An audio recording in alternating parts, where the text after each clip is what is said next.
Hello there. It's billboard season, and while a lot of people might criticize the need for them or the wasteful nature of them, billboards and slogans are actually a really simple way to build brand identity for a political party. So that's what we're going to be looking at this week in the public gallery. It's billboard season, which officially means that it's 9 weeks until Election Day, which is the period that's covered under the electoral law about when billboards can go up that specifically advertise to people for the general election.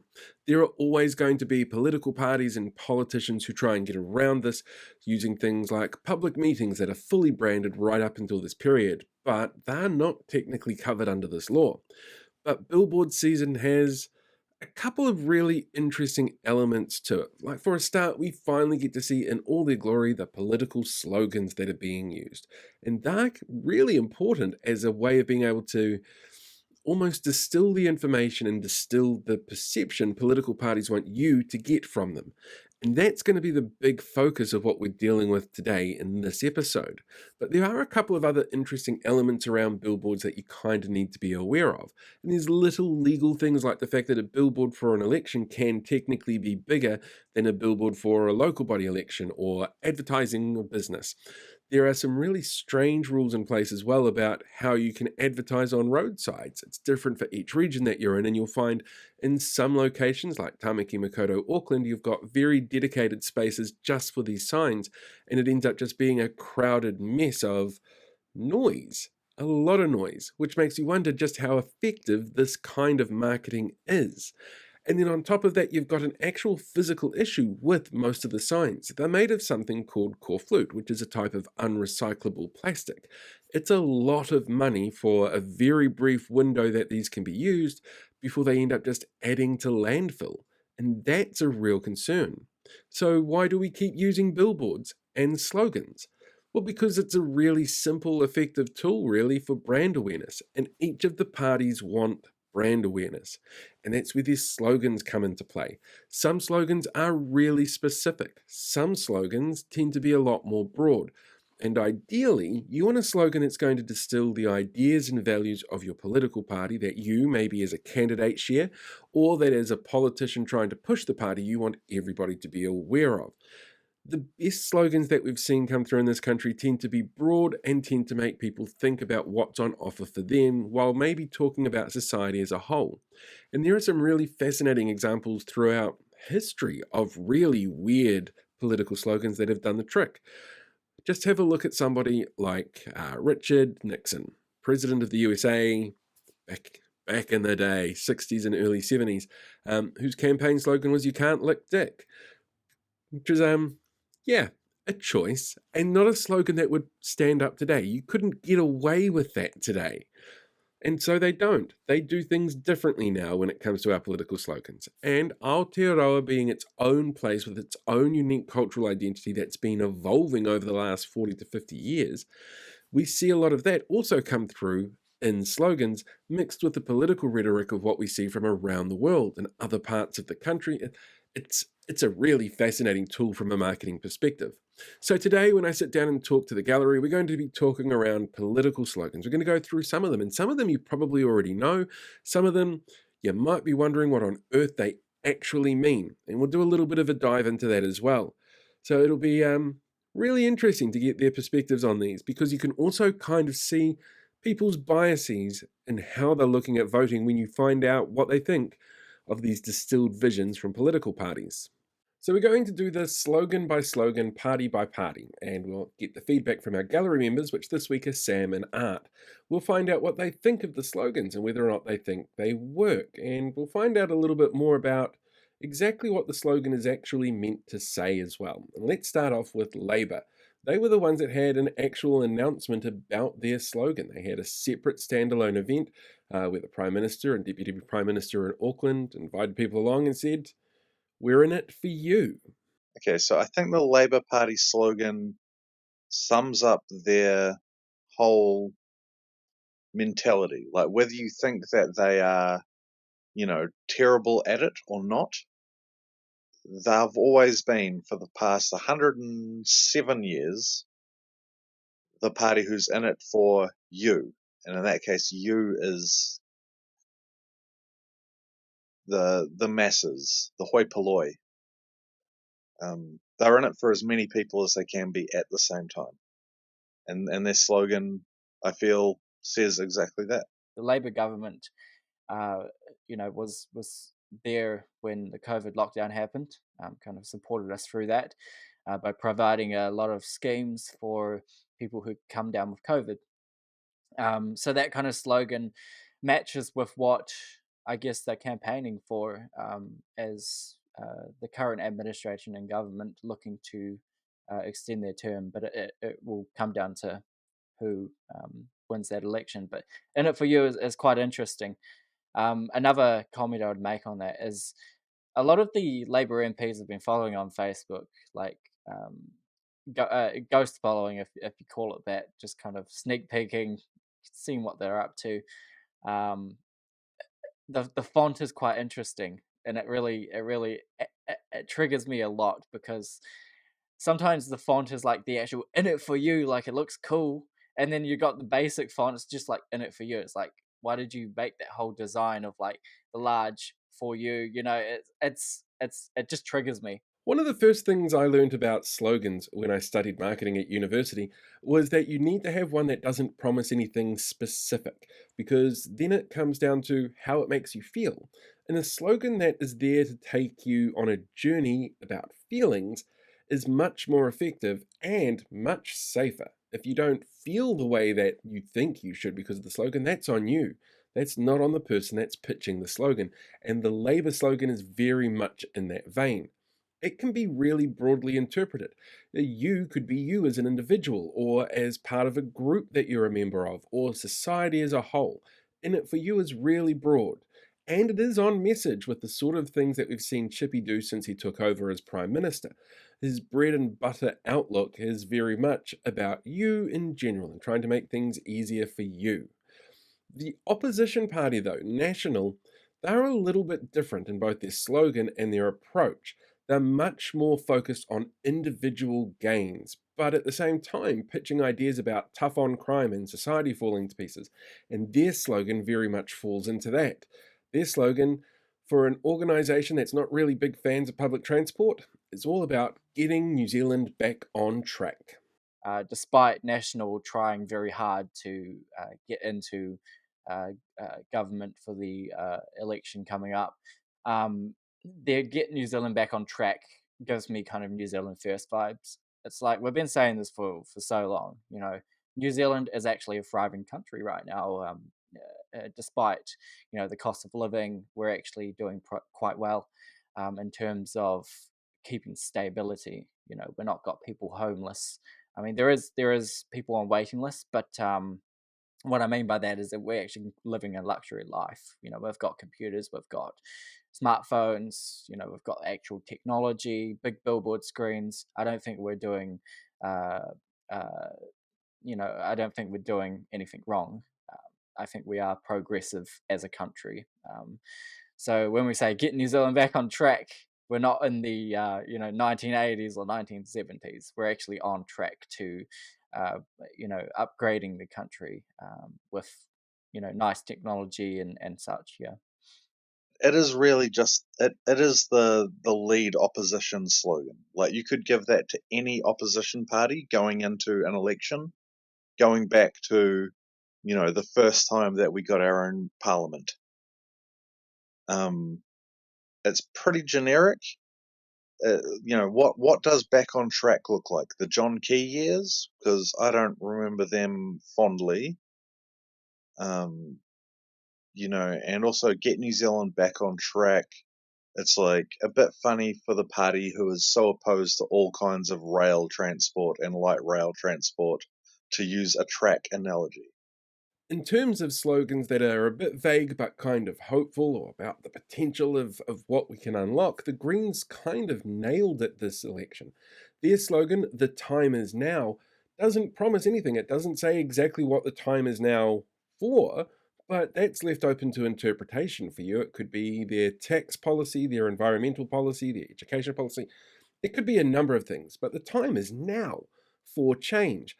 And it taps into a really interesting element of our psyche when it comes to voting, Because after a couple of cycles where you've got one party in power, one of the arguments that gets put forward a lot for changing that is they've had their turn, it's the time for the other group.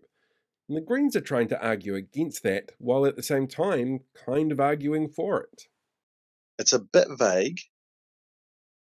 I mean, I know that they're talking.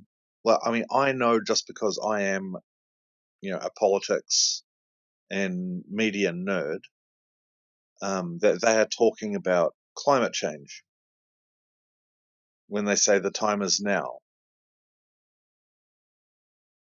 But also, it's like the time is now for what? The time is now for a Green Party Prime Minister, or the time is now for the Greens to work with National.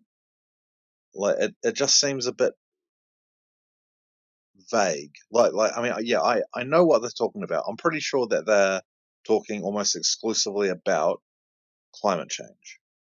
The time is now. Yeah, this is actually a very inspiring a slogan. But yeah, especially for my young generation, with the premise of climate change impacts on the environment and societies, communities, um, globally. It's just not a New Zealand kind of statement. There, it's something that if we don't act now, um, suffer the consequences. So the time is now to act, and I think that is a very inspiring statement to have it as an election campaign slogan. Yeah.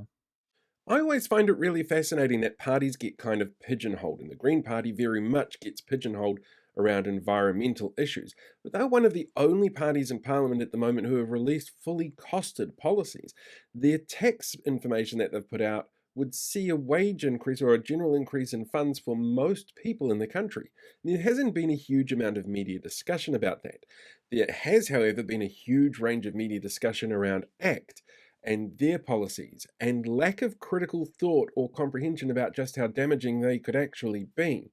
But ACT is promising that for real change, you need to vote for them. So what change are we making? What for? Who did what? You got to kind of use that when you're making the statement, and I don't think that that's a finished statement. um, like what change are you talking about? And as mentioned, they do have policies, but like that should be kind of implemented within their statement. And I feel like it's lacking the ingenuity of that. Yeah. Yeah, I don't like that one. Just like from a slogan standpoint, um, I'd probably rate it a little bit lower than the Greens one. But yeah, like we've had ACT in government, you know, not all that long ago, um, and it was just the same old, same old. It just seems like ACT have the same policies that they had when they were formed. Was it 25, 30 years ago? Ironically, ACT probably has the most honest of the slogans in that, yes, they would enact real change if they got into Parliament. One commentator actually mentioned that it could be absolutely catastrophic to the economy, cutting back literally billions of dollars into our gross domestic product and slashing the way that organisations like Immigration New Zealand work. But it would be real change. On the other hand, you've got Te Pāti Māori, who ACT have already ruled out from working, as well as National, which is possibly a little bit short sighted. Their slogan, for a Aotearoa ho, means for a renewed Aotearoa. And that's a really hopeful slogan that's out there that doesn't promise everything. It certainly doesn't promise to crash the economy. But obviously they mean like they mean it new, fresh, a new energy. Like, and so it gets points from me for being in Te Reo.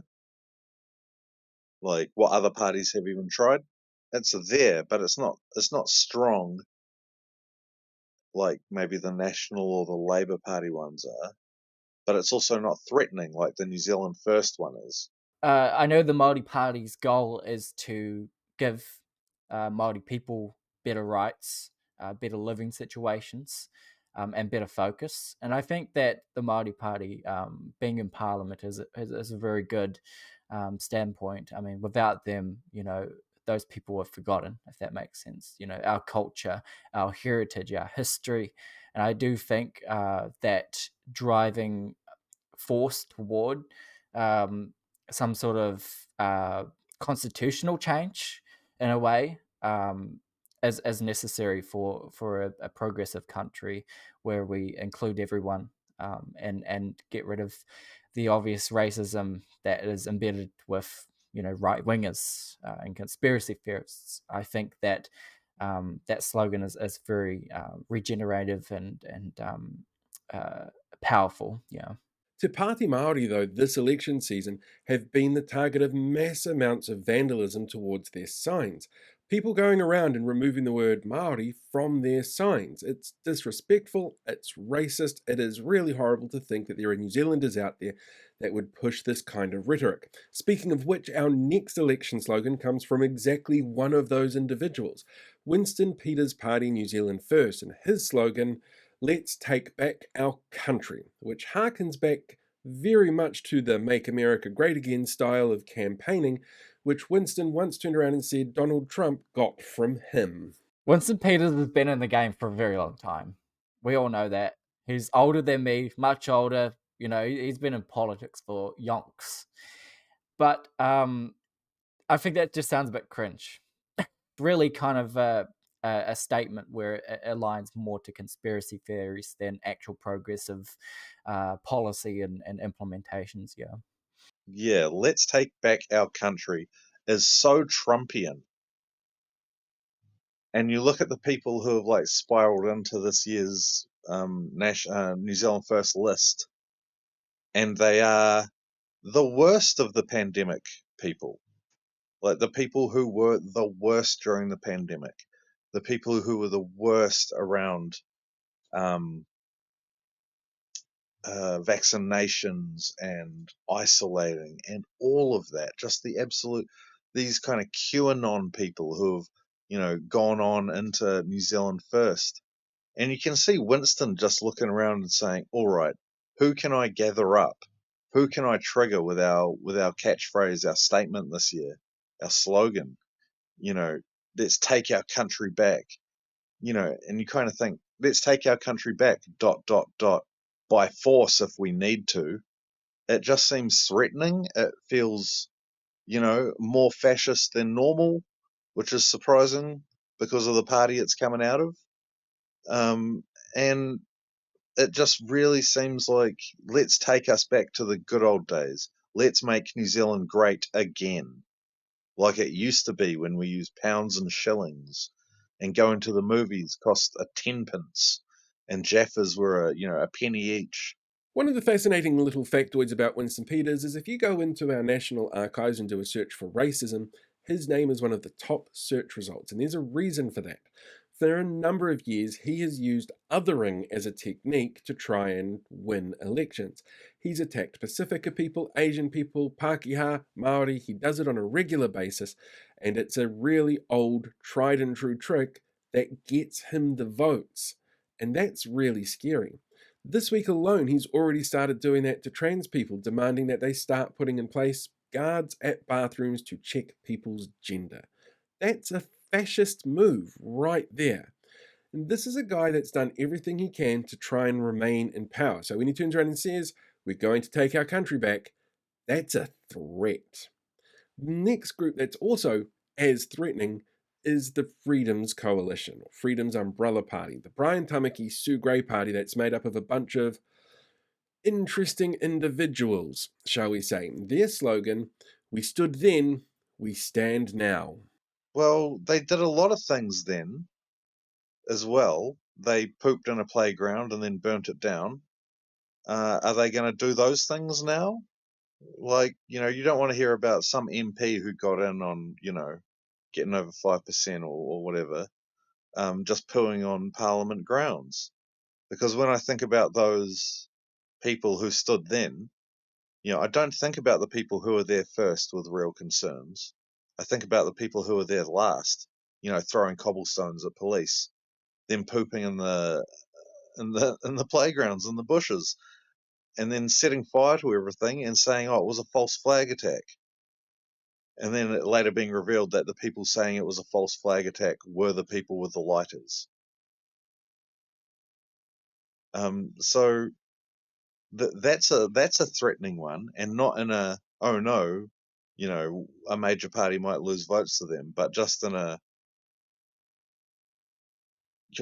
like, it's just such a dumb one. I don't like it. It doesn't vibe on the ears. It sounds like it's calling to mind an Anzac Armistice Day type feeling. We stood then, with Germany at our shores and the Japanese Empire reaching out for us. We stood, and we'll stand now. You guys waved flags and annoyed people in central Wellington for a long time. You caused businesses to shut down. No one who remember, like, there's a huge percentage of New Zealanders who think of those protests as just an embarrassing stupidity. Like, if we don't think of them, in my community, favorably at all. Waving Trump flags around. Who you fooling?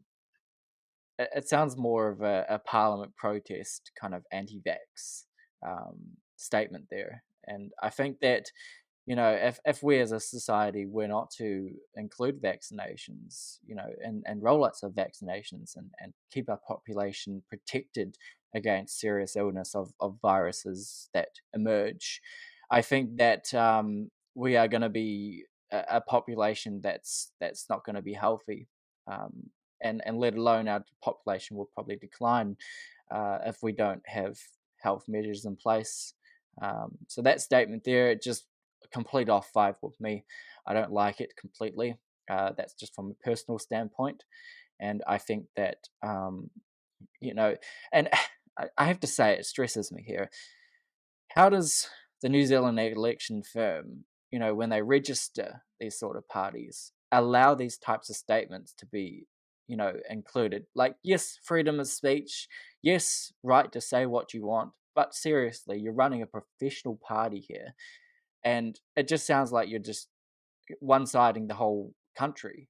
If you don't agree with us, then you're not going to be included in part of our society if we get hold of power.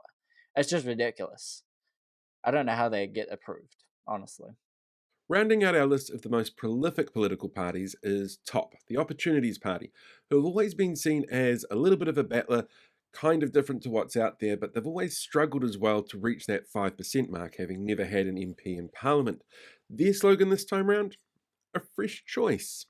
It's an interesting choice for a slogan. Just sounds like a supermarket. Fresh choice, come on. Oh, who is this? Who is this? TOP. Well, speaking of this, Labour introduced the whole, GST of vegetables, and I would have thought Labour might have taken that one, but in it for you as more of a personal, individualized stance than that fresh choice statement. It's like, fresh choice, yeah, okay. Labour's already doing that. I have to say it. Labour was already doing that, and they've already got that plan for re-election. But TOP's policies, I think they don't reflect to that statement. Unfortunately, in my view. I've just recently found out that one of my close, dear friends, not close, dear friend, is a TOP party person. And they're like, oh, are you going to stop talking to me now? And I was like, no, I don't even think about the TOP party. Like, if they were an ACT person, or a Destiny Church person, for a political party, I wouldn't care so much about church. But if they were, a Brian Tamaki political activist, I might stop talking to them. But if you're in the TOP party, don't worry. Like, you and me have nothing to talk about. We are not the same. There's a whole bunch of parties I just haven't had a chance to get to because there's a lot of political parties out there. There are some that I haven't even had a look into, like the Animal Justice Party. And today, the Electoral Commission allowed the release of a couple of other parties, the Animal Justice Party being one of them, and the Leighton Baker Party being another. They'll be on our ballots when it comes to election time. And the slogans that I haven't got to, they're all from these fractured freedom community parties, the ones that broke out from the Wellington protest. And there's some really interesting stuff in there. For a group that is so about coming together and working together for the greater good, or whatever it is that they pitch it as, they're not particularly good at working together in the political spectrum, and it's been fascinating to watch. I'm sure future historians are going to sit down and love this kind of stuff. If we have a quick look over some of their slogans, you've got Democracy NZ and their freedom to choose, which is, accurate, I guess. You still have the freedom to choose, as long as you choose them. I'm sure that's what they'll be thinking. You've got Loyal to Them, Not to You, the New Zealand Loyal Party slogan. This is Liz Gunn's party, and she's released policy statements in the last week that include nationalising literally everything, reopening a refinery that was owned by private enterprise, so a lot of government control, getting rid of anything like solar power, batteries, anything that might be considered relatively good for the environment, increasing the amount of oil production that we've got, and forcing everyone to have a copper landline. But she's loyal to you, not to them, and for her, them is the big shadowy WEF, WHO kind of organisations. It's very much a statement of her. You've got Restoring New Zealand from the New Conservatives, which is one of those parties that likes to create a mythology around the past, where everything was perfect and it only ever rained just before sunrise and everybody held hands and sung Kumbaya while they weren't woke, there was no trans people, there was nobody in the rainbow community, and there was no such thing as racism because nobody saw anybody of colour. And that's kind of accurate for their worldview, but not at all historically accurate in any shape, way or form. But that's what they're trying to get people to think of when it comes to the slogan. And if you ever look through any of their pages, you'll see it's exactly what their policies are built around as well. You've got Vote Liars Out, which is the Leighton Baker Party slogan, which is really fascinating because the most well-known member of the Baker family is also one of the disinformation dozen, one of the largest producers of disinformation in this country, known to specifically lie about things around, well, everything, and known very well for taking money off people. Vote Liars Out feels like a bit of a misstep there to me, but that's just me. And then finally, you've got Working Together for the Good of New Zealand, which is the slogan for New Zeal, the rebranded One New Zealand Party, which is an ultra-conservative, religious-based party, this time round being run by Alfred Naro, the former National Party MP. It's really fascinating seeing how their slogans differ from our mainstream parties that we looked at beforehand, which were much more broad and a bit more accepting. One of the things that you need to remember, though, is that no election is going to be won on slogans alone. A slogan is not there to win an election. It is there to remind people, to use brand identification tools to make sure you can sit there and go, oh, Labour, yep, in it for you. Cool, done. I know what that means. Or National, get back on track. It makes sense if you understand where they're coming from as a way of branding. But it's certainly not a way to pick policy, and it shouldn't be the thing that you base your vote on. Make sure you're doing your research. It's that simple. And make sure you're all up to date with your electoral details so that you can go out and vote. That's it for this episode. We're done. We're dusted. It's been fascinating looking at slogans. Join us again next week. We're going to have another interesting conversation around a very hard-hitting topic this time round. I will catch you all then.